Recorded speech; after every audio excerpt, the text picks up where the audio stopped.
Good evening and welcome to another episode of Reason with Ashley and Mohd live on Jamaicans.com Facebook page. Look here, if it is that you are live with me right now, I want you to do something very important. Share this video because the conversation that we're going to be having tonight, it's going to be phenomenal, and I'm not guaranteeing you that it may stay here. Alright, as you come in, just introduce yourself. My name is Ashley and Mohd, right? I'm a journalist and I've been practicing journalism for at least 6 years now, and I've been broadcasting on Jamaicans.com Facebook page for 2+ years.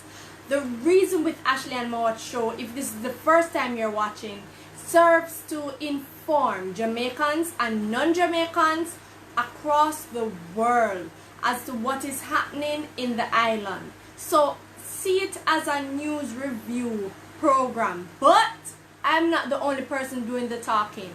You are so much a part of the conversation, and I encourage you, drop on the comments below because we have enough things to talk about today, right? Or I should say tonight. It's night time right here in Kingston, Jamaica. Alright, as you come in, just tell me where you're connecting from. As I told you before, I'm connecting from the beautiful parish of Kingston, Jamaica. So I'm right here in the island, and I know you see the caption, so I know you already have a lot to say. Alright, but remember the important thing, share this video. Alright, and participate in the discussion. Okay, of course I'm going to jump right into it because I know many of you have been following what has been happening in the United States of America and also what is happening in Jamaica, right? We have so many cases of injustice being brought forward just this week, and look here, for many people this is a lot. This is a lot to contend with. You understand? This is a lot to process, but we are processing it. You know why we're processing it? Because all of us, in some shape or form, black or any other ethnicity, we are feeling the pinch.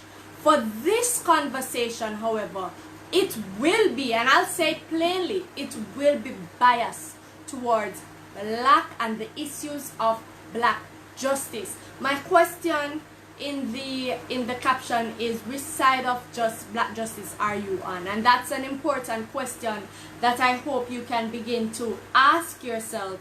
I'm trying to pull up your comments. Yeah, it's an important question that you are going to be asking yourself for the next couple of days, hopefully the next couple of weeks, hopefully the next couple of months. You know why? Because in light of the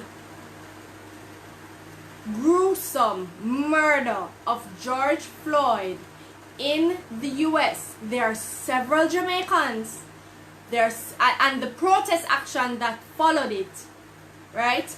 There are several Jamaicans who are encouraged to share their stories of injustice right here in the island, right? So many issues are being unraveled, and I know you are quite familiar with some of them. Hi Aya. Aya says, how you been? Hope all is well with you and your family. Stay safe. You too, Aya, and I hope you participate in the discussion this evening. Jadus, I feel like Jadus, this is the first time you're joining us live. Just please tell me where you're connecting from. Alright, so he did say New York, and let me know if this is the first time if I'm right, if this is the first time that you are connecting and joining the Reason with Ashley and Mohd show. It's an interactive show. If you don't talk, there's no interaction. Alright, so keep it going. So as I was mentioning to you guys, we are, and look here, you see your crosses. Look, I have my notes now, and just a while ago it's almost deleted. You see crosses? Anyway, back to what we were talking about. Which side of black justice are you on? And that's an important question that we'll be asking ourselves. Well, for me, that I'll be asking myself, right? And the reason I identify as a black person because that is the ethnicity that I was raised in, and I will forever defend black justice, right here in the island, right here in Jamaica. We have issues, and I don't want to, because the last time we had a discussion, there are some people saying, look here Ashley, the issues that Jamaicans face are remotely different than the issues faced by blacks in America is at a higher scale. I am not in any way trying to water down the experiences of blacks in the US. No, I am acknowledging that yes, there are issues in the United States. There are systems set in place to oppress black people in the United States. And there are also systems set in place, or lack of system, or lack of adequate infrastructure to protect the basic human rights of some Jamaicans who happen to be of dark skin complexion right here in the island. So that's the frame of the conversation that I'm having with you, right? This is not a time for silence. There are so many people who have been saying that, look here, well, no, cause we already a deal with corona, and look here, at what stage and when will we begin to address the injustices that are meted out to our brothers and our sisters, our black brothers and our sisters? I know it may be heavy, and I acknowledge that some of the stories, even for myself, having read the reports and to see what is being unraveled now, it's heavy for me. But I can't let up. You know why? Because if I let up, then my daughter will continue to face the same thing. Her friends will, you understand? And the cycle will continue. At what stage do we stand up for ourselves? Right? So I can't be silent. I cannot be silent. Even if I choose not to respond, but as in make a big post, a blog, a vlog, but I just repost something edifying, something about black history, something about what is happening right now, then I feel as if I would have been playing my part, right? I just want to jump over to your comments. So, I see Errol here say, what are you talking about? Justice has no color. I appreciate that you identified that, Errol, right? But the reason I framed it that way, I'm basically speaking about justice for blacks in Jamaica, for this conversation. You understand? So you're right. Justice in and of itself as a phrase, you understand, should protect justice for all. But I think we're at a stage, right, in our history where we have to sit back and address some of the concerns, some of the injustices faced by black people, dark-skinned people, people of African descent, right? I think so. So that's the frame of the conversation. That's the conversation that we are having, right? Anne-Marie says, black justice to me means we have to start from the point of treating each other as human beings. I love that you said that. I love that you said that, Anne-Marie. From there, your actions will dictate how you interact with each other. Think about the harm you're doing, and if you would like it to be done to you and your family. I like what you said, Anne-Marie, and I appreciate your comment. You know why? Because we're going to jump right into the first case that I'm bringing forward to you. And I'm pretty sure that you would have seen, if you haven't, for those who have seen, you can tell me how you felt when you saw the story of Noel Chambers, an 81-year-old prisoner, right? An 81-year-old prisoner who died in prison without trial. And this story was brought forward by the Independent Commission of Indicom. I don't know why I can't remember exactly what Indicom stands for. But Indicom is the body in Jamaica that police the police. You understand? In their report, they have acknowledged that over 30 hear me now, over 30 Jamaicans are in police custody, you understand, jailed, prisoned, without trial. This man, Noel Chambers, spent, hear me now, 40 years in prison without trial. He's a dead man now, and the photos of his remains are circulated on social media, and I'm speaking to you about it, and it's giving me chills, because I cannot, even if he isn't, if guilty or not guilty, you not treat people so, right? This man was charged with murder. He was never convicted, and he spent 40 years in Jamaican prison at the Tower Street Correctional Institution. I am bewildered. The Prime Minister of Jamaica has since acknowledged the report, and to say that, you know, investigations will be ongoing in the case and all of that. And you know, I'm fine with that, you know. But let us just address the fact that there are other Noel Chambers right now in prison. Let us also address the fact that our court system helped to perpetuate, in some ways, the injustice against some Jamaicans. Right? Come on now. I am so heartbroken by his story. This man who the media in one on for some reports have identified him as a man of unsound mind, while others say, look here, never mind, wrong with the man. The man was not mentally ill. So even the reportage, you understand, even the description and the explanation behind this gruesome act of injustice, right, is not warranted. We need to get to the bottom of these issues, right? A lot of people were repelled by the photo, right? The photos of his dead body, and I understand why. I don't usually look at photos like that, but I wanted to exactly be sure about what I'm reporting on, right? And I saw it for myself, and trust me, not show you pity.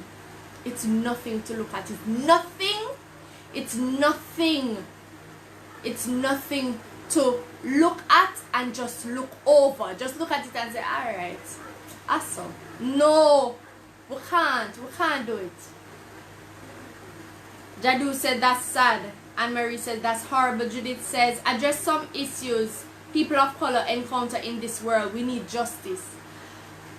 But if we, honestly, Judith, if we get into that, the show not done. Trust me. I particularly am focusing on Jamaicans, and I'm biased towards Jamaica because I'm a Jamaican. And just this week, guys, Noel Chambers' story is just one of the many stories that have been circulating on social media now. Let us not forget Jody and Ferron. The story has, and if you don't know who Jody and Ferron is, she's a 20-odd-year-old woman who gave birth to a beautiful baby girl but did not live to see that baby girl because they found her dead in the ICU unit at the University Hospital of the West Indies, right? Before that, they were speculating whether or not she had coronavirus and which hospital couldn't take her because they never have the facility, because she showed signs, all of that discriminatory behavior. The doctor who was treating her led to her death, right? And up to now, the investigation is closed. Yeah, we learned this week that her case is basically closed, and we do not know what has happened to the person, or let me say the people, the medical people, professionals, they say, who are involved in her case. You see what I'm talking about? You understand what I'm talking about?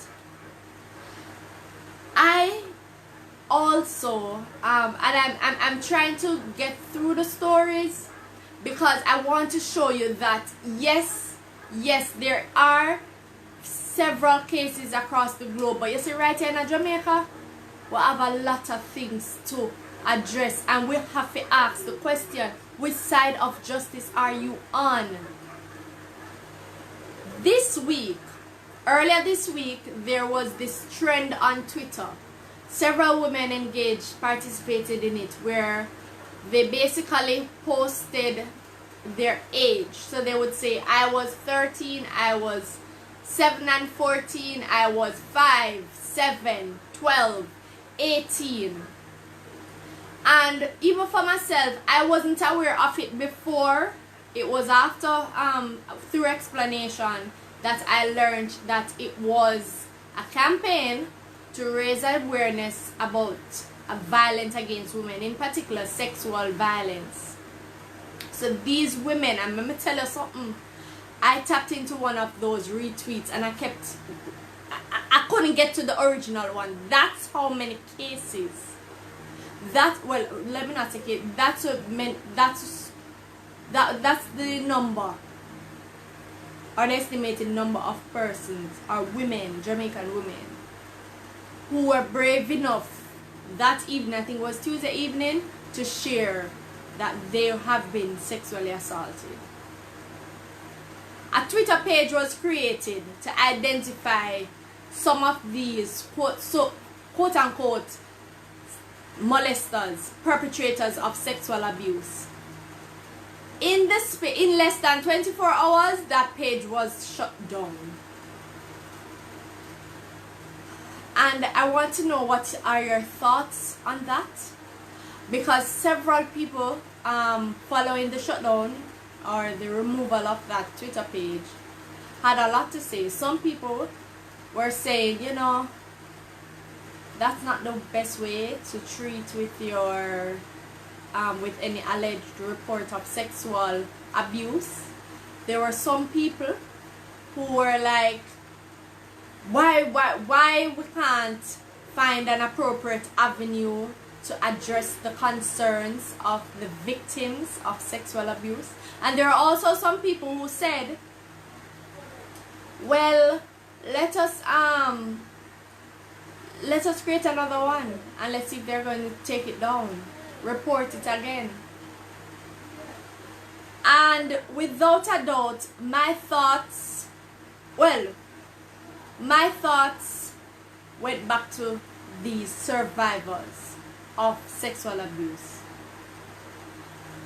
You know, easy if you come forward and share your story, you know.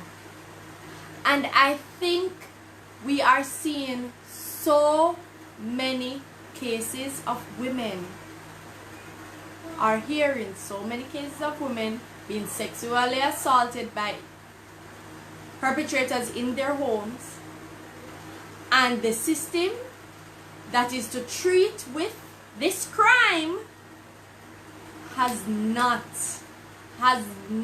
adequately protect these women. So I was disheartened when the page was down.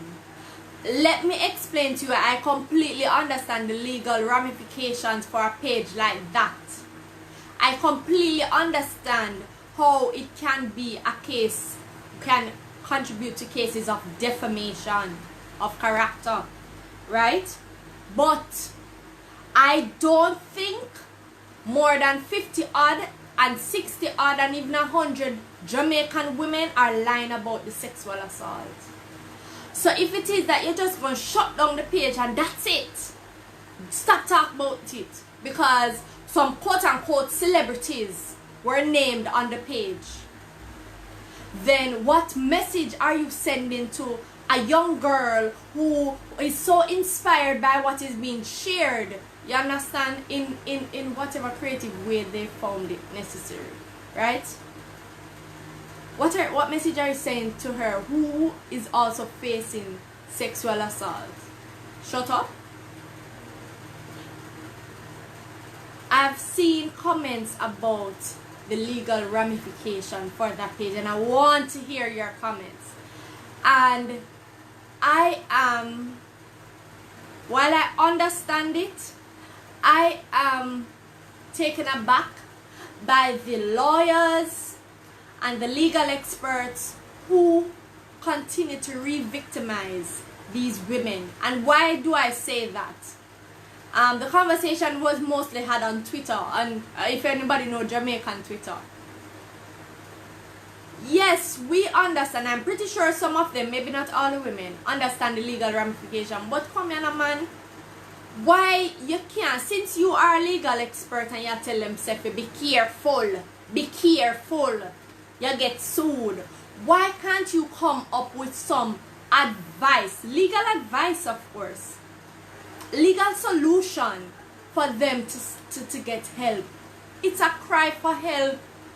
It's a cry for help. They are faced with injustice. See there. See there. That is my issue, and that's why I have to ask the question, which side are you on?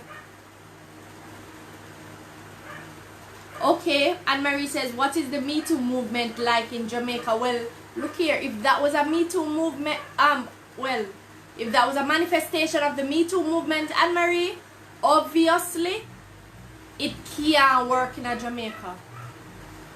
Right? Vivette said, thank God I was never ever sexually abused. My parents were always there, especially my mother. I don't think I could ever be able to survive an experience like that. Exactly. And I'm pretty sure, Vivette, you're speaking based on the stories that you've heard and how it has traumatized people. You understand? Turn them life upside down. Dwindle in some way their future and their aspirations. Look here. I'm not easy something. Trauma is not easy something for go through. And if we continue to quench how people treat with their trauma, you understand, we are going to run this country to a wreck. Sexual abuse is one aspect of the injustices that Jamaicans face, but trust me, that's not the only thing. And if we continue to bury them, find ways to quench them and quiet them and silence them, we'll have a problem. That is my thought. Carlin says, I was 9 in California. That is my thought. I'm sorry to hear, Carlin. My advice to persons who are sexually abused or engaging or treating with, living with the effects of it, find an avenue. Find a creative avenue to release some of the anger and the frustration. Music helps for some people, right? Writing helps. Painting, as in the arts, help. And sometimes talking to somebody, a trusted individual, also help. I know it is unfair to be victimized, right, while you watch your perpetrator just enjoy life like nothing happened. And I think, I'm not a lawyer, so I'm not in a position to give legal advice, but I think if you are one, I think as a Jamaican it would be great of you. I'm not going to say it's you're obligated to, because nobody's obligated to do anything, but it would be great of you to help to fight this injustice in Jamaica, right? Vivette said, I know I would have killed that person. You see, there's so many persons who, so many women and men, let me not leave out men who have been sexually abused, because that's the case as well. There are many Jamaicans who are treating with this injustice. Maybe not as them say, the right way. But what is the right way? What is the right way if the system that is set up to protect these people are not serving them in the way in which their human rights are protected? Come on, man. Come on.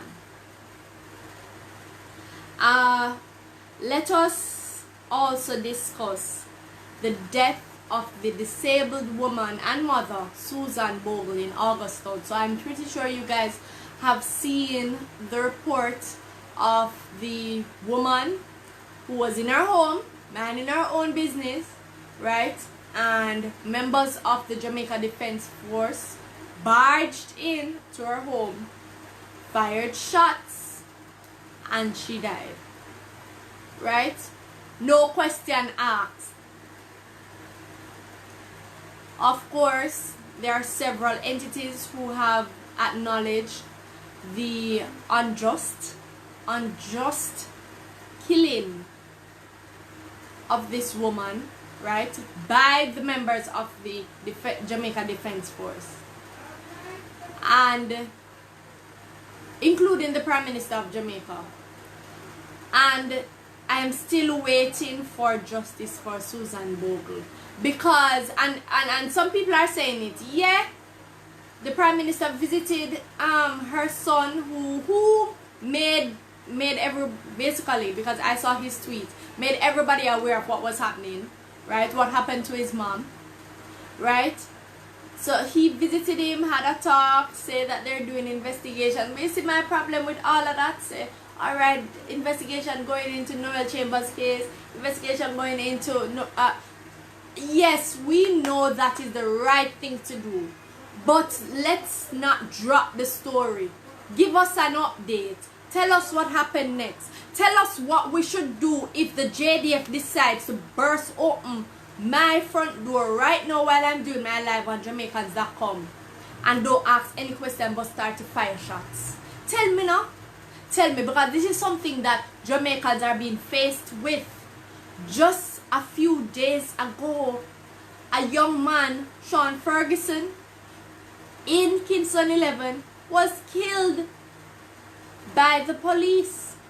Well, look, I don't know the full story, but based on the reports, no question asked, and I can't understand why we're at this place. I can't understand. So yes, we have Jamaicans there who aren't innocent. They aren't innocent in crime, but leave it up to the courts, leave it up to the judge to make that decision, leave it up to the jury to make that decision, and stop inflicting harm on us. Stop it. You understand? I know, and even for myself, this is a very heavy conversation, and I purposely decided to bring forward these cases because I think it is about time that we stop being silent, man. We can't be silent anymore, Jamaicans. I'm pretty sure you know somebody who is affected in some way by some injustice in our system, in our legal system, in our social system, our political and our economic system. We have to start talking about it. I'm not telling you to be a martyr. I'm not telling you to be a revolutionist. You understand? Not everybody will be that person, but we just cannot be silent. So which side of justice am I on? I'm on the side that seeks justice. Justice for all, especially in this case, disadvantaged Jamaicans. Because based on history, these are the persons who rarely are able to truly say, well, this happened to me and justice is served. I won't be here for much longer. I just want to read some of your comments.